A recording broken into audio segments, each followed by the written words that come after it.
Hey all, I hope this video finds you all doing okay and taking as much mental and physical space as you can to stay well during what is a very strange time. This is a desktop photo showing the Gap of Dunloe in County Kerry in Ireland. I had the chance to go back to Ireland last summer, and this is a photo that has been soothing for me in the past week or so. So it is the background for this introduction. My name is Ashlyn Quigley, and I'm a postdoc in the Digital Liberal Arts at Macalester College. I am recording this video using Zoom. You can tell from the audio quality that it's not perfect, but this is the situation we're in. I'm just using my laptop's built-in microphone, as I'm sure many of you may also be doing as we transition into remote teaching and learning. So this video is particularly about online exhibitions because I've had a few faculty at Macalester express interest in transitioning from what would have been physical in-person exhibitions or projects towards something virtual. Um, this video will really emphasize the idea of keeping things simple. I am not going to show you how to make an elaborate online exhibition with lots of bells and whistles, because those projects take a lot of time, energy, and resources that we realistically cannot expect of ourselves or our students right now. So I'm going to start out with an example that uses technology that you may already be using in your classes, and then go over a couple of options that may seem less familiar, but are still fairly straightforward. Before I begin, I want to clarify a couple of things. So online exhibitions, in my experience, usually differ from online collections in that they are united by a theme or a narrative. So here, let me pop this up. Here is an example. So this is the Prints and Photographs online catalog at the Library of Congress, and these are all online collections. So for example, this is the collection of the Detroit Publishing Company. And if we click on View All here, we see a number of thumbnail images that are part of this collection. And if we click on any of these, we see some metadata, but we don't see much interpretive text. We don't see a lot of text beyond that that is describing or interpreting the images. We do have some information here about the collection, and that's very helpful. But I would say what distinguishes an online exhibition, as we'll see here.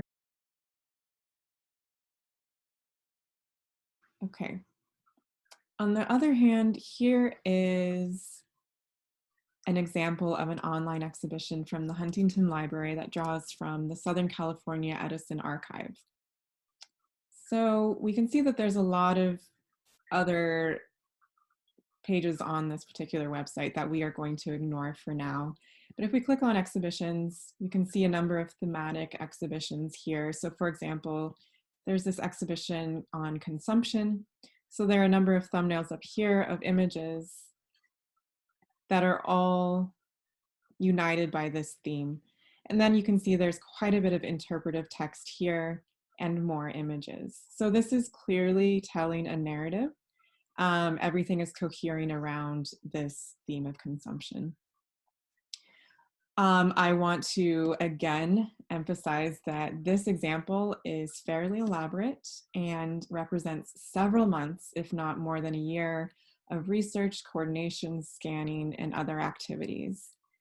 We are unlikely to achieve this level by the end of April or early May, or whenever your school term ends. Again, this transition to remote learning will be challenging already without adding a new digital project that you need to complete on top of everything else. So this video will cover technologies that are a little bit more straightforward, more manageable, already at your fingertips, that can in some way capture the experience of creating and presenting an online exhibition without going to the lengths that this particular project did. So the technologies that I'll be showing can actually be used for an online collection or exhibition, but I will, from here on out, primarily be speaking in terms of exhibitions. So, a lot of the examples for this video will come from this project that I worked on with Dr. Colleen O'Reilly when I was at the University of Pittsburgh. So I'm just going to keep this screen up for a little bit while I describe what's going to happen next.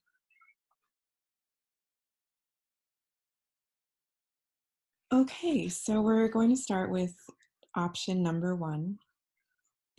So as I just mentioned when I was talking about the distinction between exhibitions and collections, your first task as the faculty member may be to decide upon a theme or a topic for the exhibition. You could also ask that your students come up with this, but for the purposes of this first example, we'll assume you come up with the theme. So from then you might ask your students to send you an email.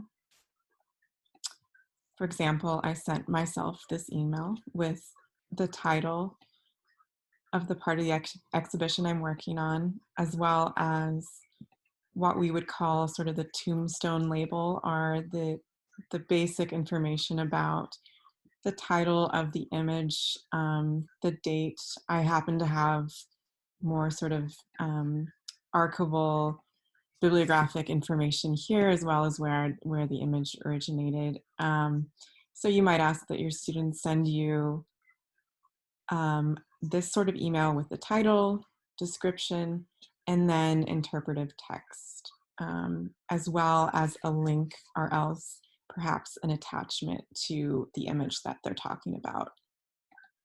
So I am actually going to make a whole separate video on writing object labels.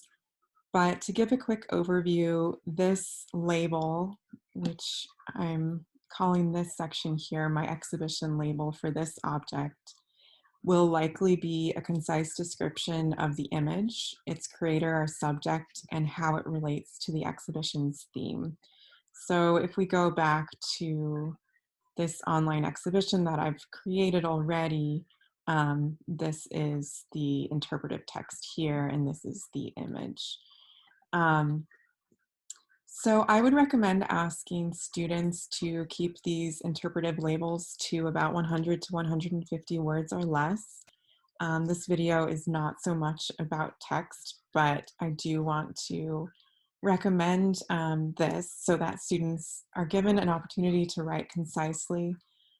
Keep in mind that students may have to rely heavily on less scholarly or less traditional resources than you would usually require, because again, they have limited access to library materials at this very moment.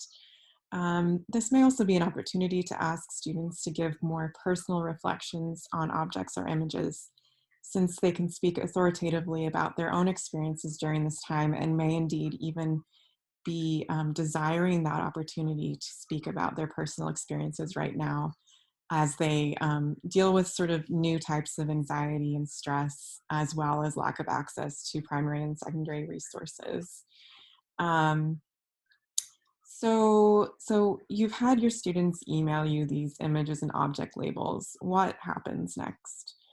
So once you've collected all of their images and labels, you can simply create a PowerPoint. So you can go to your PowerPoint program or Keynote and click to add the title of your exhibition, which again, you may decide upon yourself or may decide collaboratively with your students. For the purposes of this video, I'm just going to call it Botany Hall, keep it simple, and my subtitle might be for the purposes of this video. And then we might put spring 2020, we might put the title of the class. I'm going to make up a title of a class, Introduction to Natural History Displays. I don't know. So then you might add a blank slide, and this is where you will go to your downloads, to the images that you've downloaded from student emails. You might have to adjust the size of the images a little bit. And then copy and paste the description that they gave you, and you could put it in the notes section, and then maybe title it sample. And then you can do that for the next image. So I went ahead and did send myself another image. So here's one of Hannah von Pure. And I also sent myself this text for it. This text happens to have links in it, which is something that students can include in their email that will appear in the notes section. So if you do want them to include hyperlinks to anything, that is certainly feasible. And then we might call this representation. This one is missing some of the descriptor text, so I would probably have to ask the student to provide that. But anyway, you might go along and have several other images. You might have 10 students in your class, so you'd have 10 slides. And then you might add like an introduction, which is where you introduce the exhibition, themes, etc. And then you might add a final slide that has like bibliography, sources, credits, etc. Then you can save this. And I already did this apparently, but you can save that, and then you have this little package of a PowerPoint that can represent a very simple linear exhibition. Anyway, so another option is that you could create this using Google Slides. So if you're logged into your Macalester email account, you can go up here to either Google Drive or Slides. If you click on Slides, this is where you can start a new presentation. I myself usually go through Drive. That way I can control where I might start that presentation. So this happens to be my folder for my class that I'm teaching this term. So I might want those slides to live here. And then we can do sort of the same thing that we did with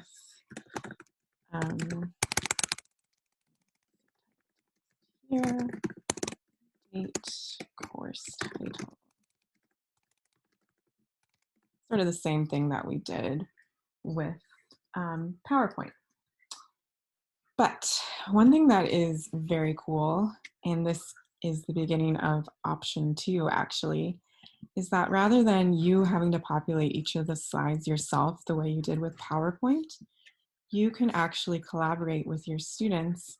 So I'm going to pretend that I'm collaborating with my colleague Brooke.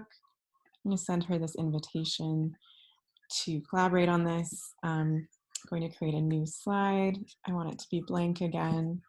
Let's say that we have a student still working on this. And then we have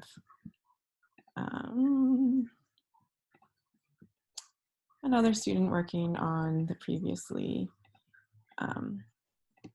viewed dogwood.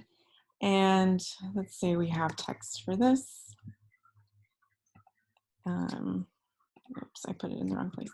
Say we have text for this. So a student can go in, if you share this as we did with Brooke here, a student can come in, log in, and add a new slide. So they can do exactly what I just did, and then they can add their caption in the notes section. If you log into your Google Slideshow and you see that a student has uploaded an image and a caption, but they're missing that descriptive title and information about the record creator or anything like that, you can just say, like, this looks good, but can you add the metadata to the project space. If you want to assign this specifically to someone, see here,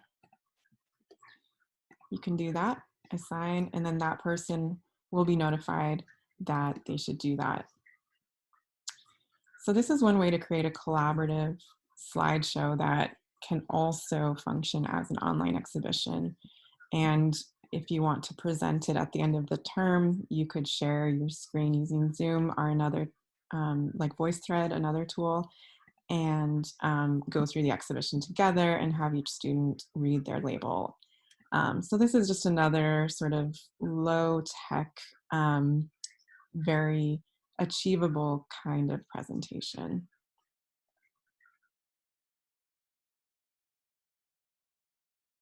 Okay, so we are on to option number 3, which may be particularly suitable to those of you who want to create an online exhibition that is about time or about presenting things in chronological order.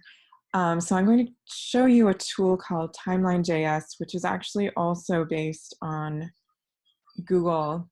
So it's based on Google spreadsheets and therefore can be very collaborative as well. Okay, so this is how we actually get to Timeline.js is you simply can type it in to your browser, to Google, and click on the first hit. You can also just go to the URL timeline.nightlab.com. And you can see that they have some beautiful examples up here on the front page. So this, I really love this topic, women in computing. So this is an example of a Timeline.js that uses images and has also embedded YouTube videos to present the history of women in computing in a linear chronological fashion. You can see this one also incorporates a SoundCloud sound clip, for example. This one has Vimeo. So this may look a little bit daunting, and I want to start by showing that they do have their own tutorials through the Night Lab at Timeline.js. They have some great tips and tricks, examples, etc. But I'm going to show you just how straightforward this can be with a very quick example of my own. So if you click on Make a Timeline, you can see that there's this button that says Get the Spreadsheet Template. And we're going to start out with that. So as soon as we click on that, we are prompted to make a copy of the template. Okay, so what shows up is this pre-populated template, which, as you can see, has several columns and a few rows of content. So this is a sample, so we don't need to worry too much about what's within this document, except to use it for our own purposes. But I do want to show you what it looks like when it's published so you can see what the back end looks like and what the front end looks like just with this example. So as you can see here, it says that the next step that we will take is to publish this document to the web. So if we go back and click on Publish to the Web, Publish, and Google will ask you if you're sure you want to do this. And we can say, yes, we're sure. So we published it to the web. And then rather than click on the link that we're given here, so we're going to click on the link in the browser's address bar. So this is the URL that we want to use and copy that. So then we're going to put that in here to copy and paste our Google spreadsheet URL. And then as you can see here, this has just been populated as well. And this is the preview of what we've just done. So if we copy and paste this URL, apologies for my cat who has started meowing, you can see that this content is now available here. which was originally populated in the spreadsheet. So we're going to go through this again with our own example. So if that was not entirely clear, that is totally fine. Okay, so now what we're going to do is I'm going to populate this with content from Botany Hall. Okay, so one of the nice things about this template is that it is fairly descriptive. So it tells us what the elements of each of these rows are. So we can see that they're talking about the year, month, day, time, end year, end month, etc. Headline for each entry, text, media, media credit, media caption, thumbnail, type, group, and background. So we don't really need to worry about a lot of this for this particular demo, but it is helpful to know that they do have a title type. So I'm going to go ahead and keep that because I also have a title for my exhibition, which is Botany Hall. So while I'm thinking about it, I'm also going to update this. So just to show you how quickly and easily these changes are occurring as we are updating the spreadsheet and therefore syncing with this, we can now reload the original URL and you can see that the title has been updated. So this is where we might put the descriptive introductory text, which could be as straightforward as this is an online exhibition about the dioramas in the Hall of Botany at the Carnegie Museum. Okay, so you can see that this is linking over to a Flickr image, and we can reload this and you can see that this is still updated here, and this is the same because we haven't changed the image, but this image clearly does not correspond to what we're talking about. So one of the things about Timeline.js is that you have to link to your media files. So we can't upload a little image and put it in here, unfortunately. But fortunately, the web is full of a lot of open source images that are covered under Creative Commons licensing or can be used in this context because they're in the public domain. So I have actually made this list with some colleagues of museums and other collections that make their work available through this. So for example, if we want to go to Flickr and use content that is covered under Creative Commons licensing, we can go here so we can explore the different options here. So I'm going to go ahead and look under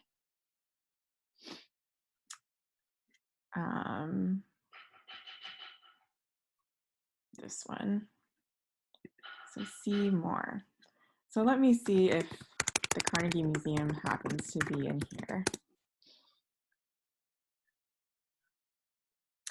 And it looks like there are a lot of options in here.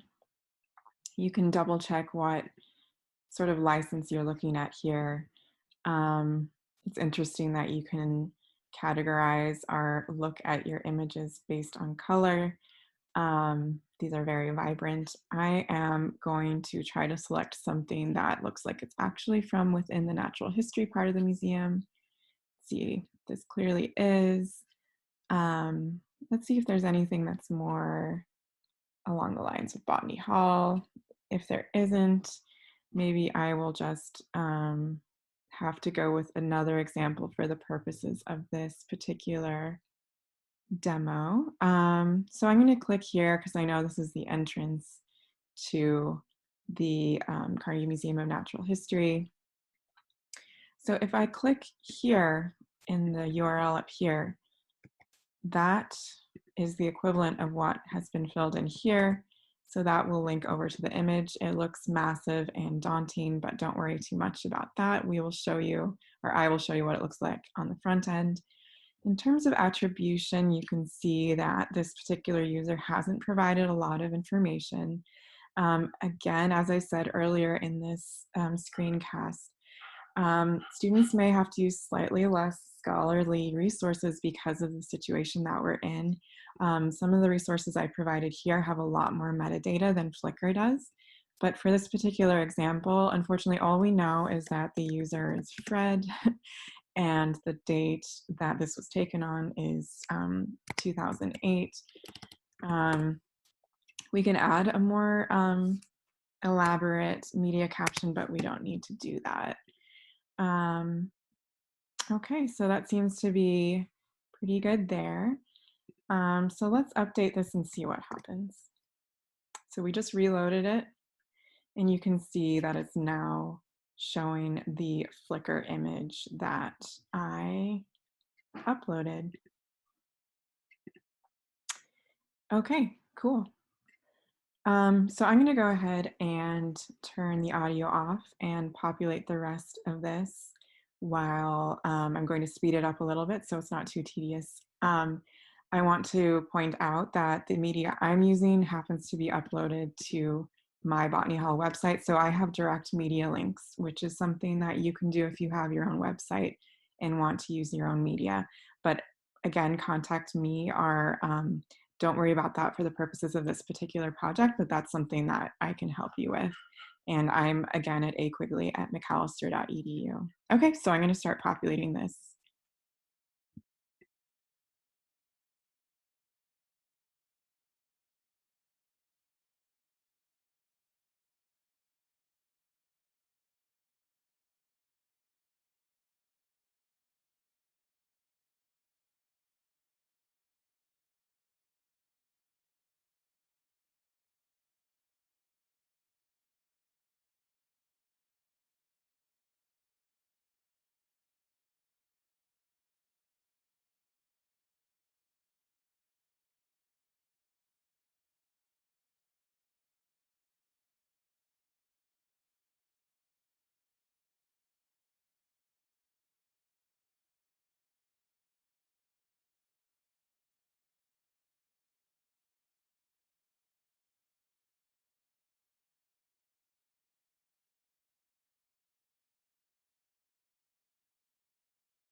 Okay, so you might be wondering why the first two items on the timeline, here and here and here, all seem to have different background colors.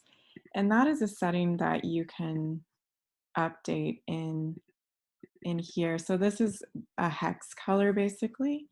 So if I go to hashtag 33333, you can see that that's what the color is here. And we can edit that by pulling this around, pulling it over here. Maybe I want a green palette, and let's put it here. Let's try this. So if we put that here, let's see what happens. So every time you reload it starts from the beginning page. Oh, you can see it has now changed to that green color that I selected over here, and it looks kind of nice actually. So I'm going to leave that for now.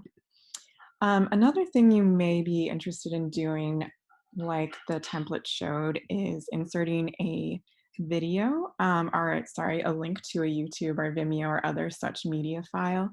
So it's very straightforward again. So let's pretend that we want to actually link to a video right on that introductory slide. So I'm going to go to YouTube and I'm going to look up Botany Hall. Oh, and here is actually— Thank you for coming to our session. So that's actually a video that I made with my research collaborator, Colleen O'Reilly, at a conference. So we can go ahead and put that in here and I'll show you. We're going to get rid of that and I'm going to put in MCN 2018. And if we go ahead and reload, there it is. So it's very straightforward, again, to add that in on the back end. So that's basically Timeline.js in terms of creating as a single user. As with the Google Slideshow and Google Docs and Google Drive, you can share documents with your students. So for example, if I want to share this with myself, we can click on share and I can go in to my other email address. So let's go into my McAllister email address and you can see that I have access to this now and I can go in and add a row and say 1932, the XX group opens. This is a group that was previously undiscovered and I am now revealing to the world. I might have my image file, clicked put it in here. I can upload, or I can't upload actually, but I can insert that image link there. And then if I'm collaborating with another student in the class or just want to respond to the professor, I might say, hey, or don't say hey to your professor. I am unsure of the credit line for this image. I do, and that could be something that other students respond to. Or going back to the faculty page, I might say, assign this to Ashlyn Quigley and say, please insert your descriptive here for this object and assign that to that student. So again, it can be very collaborative and creating those comments will not impact how this looks on the front end, but you can see that even this sample has showed up.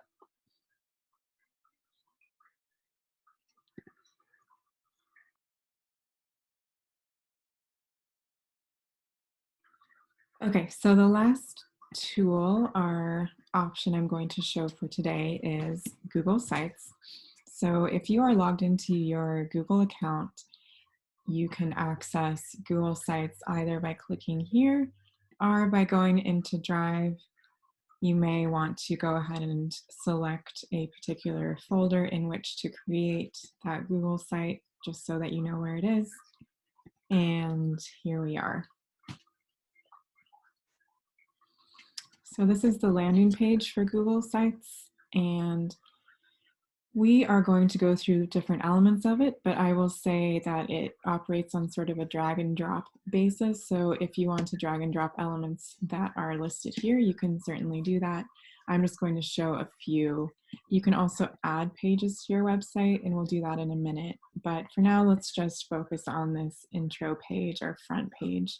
So let's see, this is Botany Hall. Let's call this the introduction page. You can change the background image here by selecting an image, either here, selecting one of their patterns, by looking through your photos, your Google Drive, or if you have a URL of an image or want to search for an image, you can do it there. Alternatively, you can upload an image. So for example, on the desktop, I have made a folder called Botany Hall, and maybe I'll use this black and white desert image as my intro, which looks pretty nice. And then from there, you might just want to add a text box and say like, this is the online exhibition of XYZ class produced during spring 2020, and then provide more there. And you might want to supplement with an image.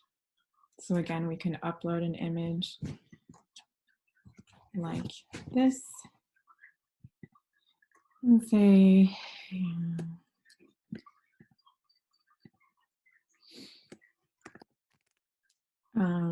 about the exhibition created collaboratively and remotely. Academic, etc. So that could be your intro page. And this could be, your entire exhibition could be on one page if you wanted it to be. Otherwise, you could add a new page such as, okay, one of the themes of the exhibition is representation. I know that already. This doesn't fit in super well, so we can make it bigger. If we wanted to, we could have it be title only, or it looks kind of nice with the banner as well. Okay, so what else can you do? You can add in different types of image formats or different arrangements of images. So let's again upload. So maybe we want to upload this image and then add another image. And then have a main image up here. Let's see, how about this one? So that looks nice. So that might be, those might be the main images that you're dealing with. You can add captions to them here, etc., and then have the object label down here. So you could assign a page per student potentially. And you can see that the pages appear up here in the navigation bar. Okay, so we can do image carousel, which might be particularly well suited for this. So I can select my cactus and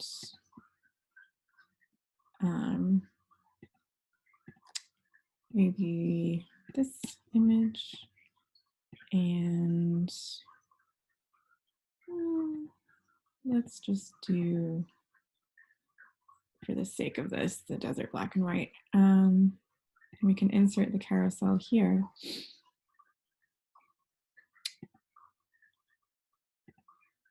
Or we could put it in the middle if we want. We can adjust the size of it. We can add captions and text. We can tell it when to start, to auto start. I'm going to deselect that and then update. Okay, so if we want to see what this will all look like on the front end or from the perspective of a viewer, first of all, we can change the sharing settings. So again, we can share with students. So I could share with my other self. You can click send, and then your student can add a page, do pretty much whatever you've just done. You can also select prevent editors from publishing, changing access, and adding new people if you want. So that means that I can share with Ashlyn Quigley. She can make edits, but cannot actually publish or change anything about the access settings. So I can send that to her. I might ask you if you're sure if you want to send it, if it's a non-Macalester user, and then done. So if we want to publish this, we can change the web address here. I'm pretty happy with that. We can manage who can see the site. So right now it's set to publish for anyone at Macalester College to find and view. You can change that so anyone can find and view, or only specific people can. And when you do specific people, that means that they have to be designated by you, but I'm going to do this and click on done. So now if we view published site, this is what we have. You can see the carousel is a carousel because it allows you to go between different images in a slideshow type way. You can go back to the home page. If you make this smaller, you can see that the menu just contracts like that. Another thing I wanted to show, since we already created a Google slideshow about this, is that you can insert a slideshow in here. So if I go to Google Slides here, it'll show me recent slideshows, and I can go ahead, select, and insert. I can make it bigger again, but if I publish that, it will ask me to look at the draft versus the currently published to make sure I want to make those changes. Let's look at the published site. And the slideshow is there.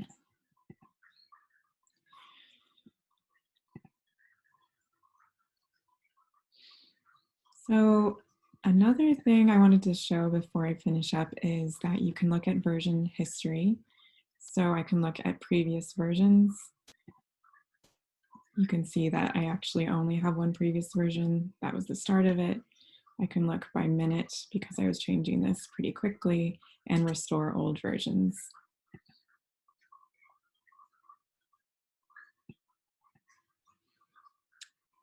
Okay, so that's it for this particular video, but please let me know if you have any other questions.